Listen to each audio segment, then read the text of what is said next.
잘 지내고 계시죠? 이번 시간에는 올해부터 2022 개정 교육과정이 이제 적용되게 되잖아요. 3월부터 중학교 1학년 1학기 2단원에 간추리고 쓰고 안에 첫 단원으로 요약하며 읽기 단원이 들어가 있습니다. 그래서 1차시로 요약하며 읽기의 이론적인 부분을 먼저 살펴보려고 합니다. 먼저 요약하기의 개념과 효과 그리고 방법에 대해서 살펴보려고 합니다. 우리가 요약하기 그러면 글을 읽고 나서 간추리는 것을 요약하기라고 하잖아요.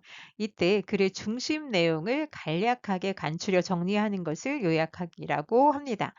그리고 효과를 살펴보자면 글의 내용을 정확하게 이해하고 체계적으로 파악하게 하는 효과가 있고요. 글의 구조 파악에도 도움이 되고 중심 내용을 쉽게 파악하게 하는 데 도움이 됩니다. 요약하기 방법을 살펴보자면 대체로 읽기 목적을 고려해서 글에서 필요한 정보를 확인한 후에 중심 내용을 찾아 요약할 수 있습니다. 읽기의 목적을 고려할 수 있고요. 또 글의 구조를 시각화한 글의 구조도를 활용해서도 요약할 수 있습니다. 고려할 수 있는데요. 구체적인 요약 방법, 요약 규칙을 살펴보자면 한 네 가지 정도 이야기할 수 있는데요. 선택, 삭제, 일반화, 재구성의 방법입니다. 선택은 글을 읽고 나서 중심 내용이 분명하게 드러난 문장이나 단어가 있다면 그것을 선택하면 되고, 삭제는 덜 중요한 걸 지우거나 반복되는 내용을 지우는 방식입니다.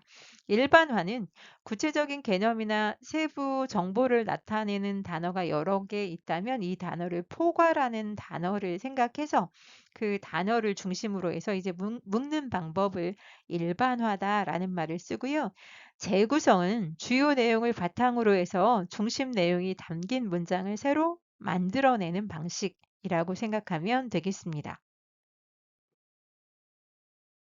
그 전체의 내용을 요약하는 순서 간단하게 확인합니다. 문단 먼저 요약을 하는데요. 중심 내용이 분명하게 드러난 문장이 있다면 선택을 하면 되고, 문단을 요약한 다음에는 문단과 문단을 연결해서 관련이 있는 문단이 있다면 묶습니다.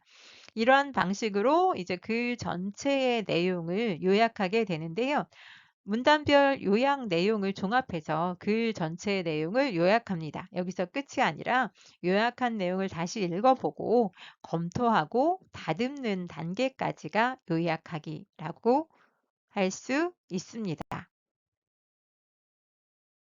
요약하기 방법 중에 글의 종류와 특성에 따른 요약 방법 먼저 살펴볼게요.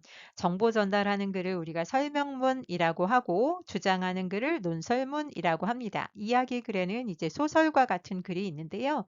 설명문은 처음, 중간, 끝의 글의 구조를 고려해서 문단 단위로 요약할 수 있습니다.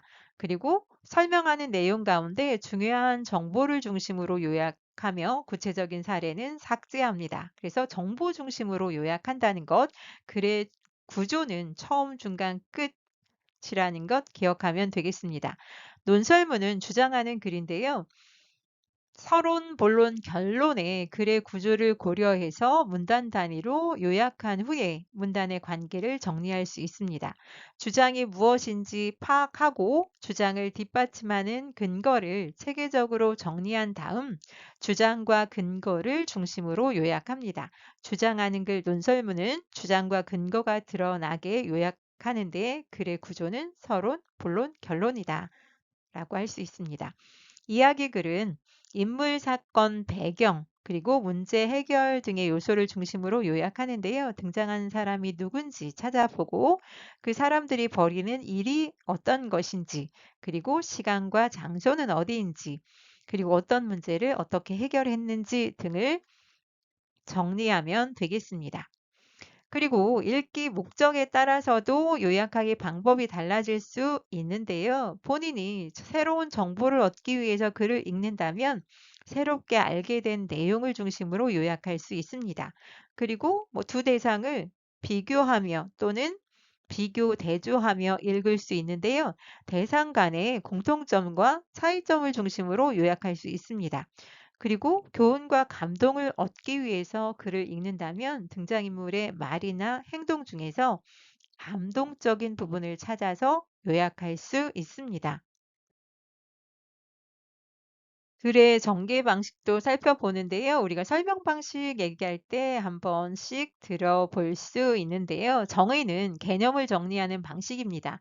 무엇은 무엇이다 형태로 이야기를 하는데요. 인간은 이성적 동물이다 또는 삼각형이란 세 변과 세 각으로 이루어진 도형을 말한다. 이렇게 개념을 정리하는 방식을 정의라고 하고요. 예시는 대상과 관련된 구체적이고 친근한 예를 제시합니다. 명사는 사물의 이름을 가리키는 말이다. 예를 들어 책상, 하늘, 컴퓨터 등의 어휘가 명사이다 라고 한다면 예시가 사용되었고요. 비교는 흔히 둘 이상의 대상의 공통점을 밝히는 방식이고 대조는 차이점을 밝히는 방식인데요. 동시에 드러나는 경우도 종종 있습니다.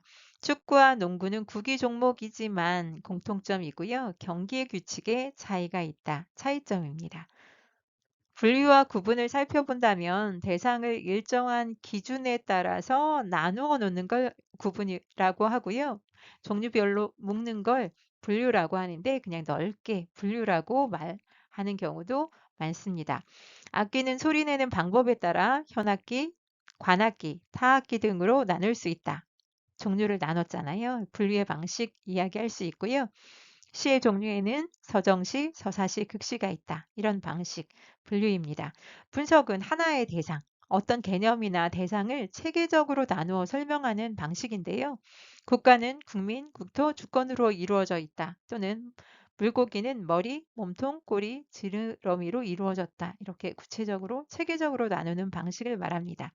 인과는 원인과 결과를 중심으로 나타내는 말인데요. 지구의 기온이 점차 상승하면서 남극과 북극의 빙하가 녹고 있다라고 한다면 인과의 방식으로 글을 적고 있다라고 할 수 있습니다.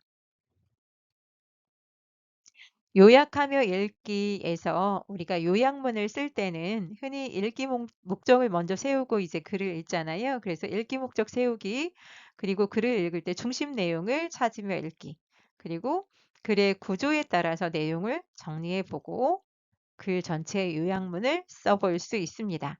이때 요약문을 작성할 때에는 문단별 중심 내용을 그대로 가져다 쓰는 것이 아니라 처음에는 이제 그대로 가져오긴 하지만 그리고 그러나 그래서 이처럼 그러므로 이런 말들 접속 부사나 적절한 말을 활용해서 자연스럽게 연결해서 하나의 완결된 글의 형태로 이어서 써야 합니다.